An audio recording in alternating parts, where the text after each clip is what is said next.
Rich cannibal ate his classmate, admits he would do it again, and was completely set free. Issei Sagawa also blamed the media's representation of women for turning him into a cannibal, specifically Grace Kelly. He says whenever he sees a beautiful woman, he fantasizes about eating them. He's originally from Japan, but he moved to Paris to study literature, and that's where he met Renee Hartvelt. He gained her trust first, befriended her, and then eventually killed and ate her. After he shot her, he said that he considered calling an ambulance, but then he admitted to authorities he thought, hang on, don't be stupid, and then just ate her instead. And here's the crazy part. He was found insane and unfit to stand trial, so he was sentenced to a Japanese mental institution.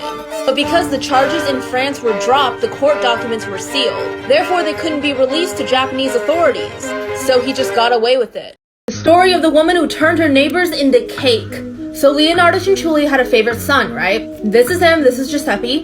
And she thought in order to protect him in World War II, she had to sacrifice someone. So this is where Faustina comes in. She came to Leonardo for help in finding a husband. Leonardo was like, I got you girl, I know the perfect man for you. But he lives out of town, so don't tell anyone. Then Leonardo convinced her that it would be a good idea to write letters to her relatives, saying that she was going out of town to meet a man, but that she's all good. But of course there's no man. So Faustina comes to Leonardo's house getting all excited. Then Leonardo puts something in her wine and then chops her up into 9 different pieces. Then adds in flour, sugar, chocolate, and a bunch of other cake ingredients. And this is a part of her official statement, okay? I made lots of crunchy cakes and served them to the ladies who came to visit, though Giuseppe and I also ate them. So basically, homegirl turned her neighbor into cake, and then her and her son ate the cakes. Lisa Montgomery was executed 2 days ago for cutting another woman's baby out of her stomach. And here's what happened in the trial. The defense said that Lisa was a victim of mental illness, and she had delusions of being pregnant. However, Dr. Park Dietz said, and this is a direct quote, "It is my opinion within a reasonable medical certainty that at the time of the charged homicide and kidnapping, the defendant did not suffer from a serious mental disease or defect."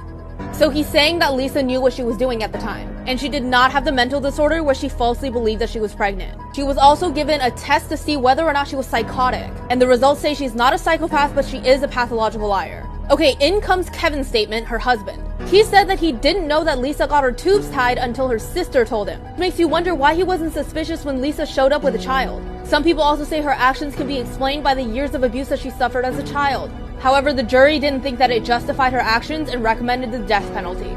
But do you think she deserved the death penalty, and do you think Kevin knew about this?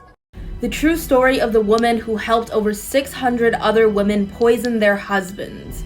In 17th century Italy, women were still considered men's property. Marriages were pretty much always prearranged or financially motivated. So if your husband was abusive, you were pretty much just stuck with him. But when one woman was executed for killing her abusive husband, her daughter started a business of her own. Giulia Tofana decided to start helping abused wives. She was a well-known makeup seller, so that helped her get connected with other women. She created and sold the Acqua Tofana, a mix of lead, belladonna, and a bunch of other ingredients. It had no color, no taste, and it was slow working, so it couldn't be detected. And she disguised this poison as makeup.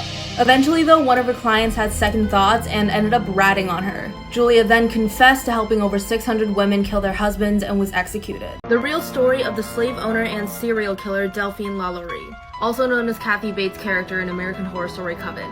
She was a serial killer who captured and tortured slaves in her attic. She was also married 3 times and twice widowed. Her cruelty was not new to the people of New Orleans. One of her neighbors actually witnessed an 8-year-old girl fall to death just to avoid getting whipped by her. Other accounts say that she wasn't 8, that she was 12, and her name was Leah, but this information is unconfirmed. But it wasn't until her mansion caught fire in 1834 that rescuers really found out how bad it was. They found slaves in her attic with iron collars on them, and some of them were castrated and skinned as well. Even though the slaves were rescued, they were also put in jail and they had to prove their suffering. After the fire, LaLaurie and her family fled from New Orleans, and the worst part is she never faced any charges and died in France a free woman.